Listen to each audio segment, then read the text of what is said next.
বিএনপির সভায় যাওয়ার পথে বোমা হামলায় আহত প্রবাসীর মৃত্যু।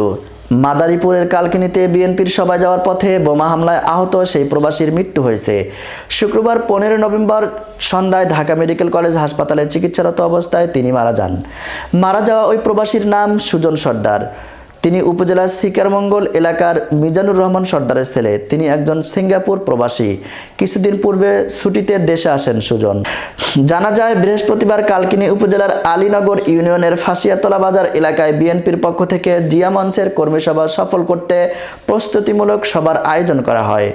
সেখানে যাওয়ার পথে এনায়েতনগর ইউনিয়নের খালেকের হাট বাজার এলাকায় পৌঁছলে দুর্বৃত্তরা বিএনপির নেতাকর্মীদের ওপর বোমা হামলা করে। এ সময় বিএনপির দুইজন সমর্থক প্রবাসী সুজন সর্দার ও শামীম ব্যাপারী গুরুতর আহত হন।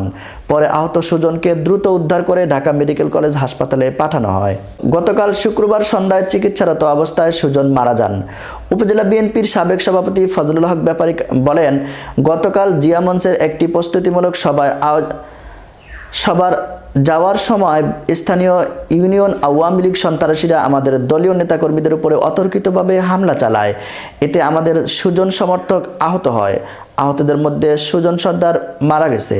এ ব্যাপারে কালকিনি থানার ওসি মোহাম্মদ হুমায়ুন কবির জানান, বোমা হামলায় আহত সুজন সর্দার নামের এক ব্যক্তি মারা যাওয়ার সংবাদ শুনেছি। এ ব্যাপারে আইনগত ব্যবস্থা প্রক্রিয়াধীন।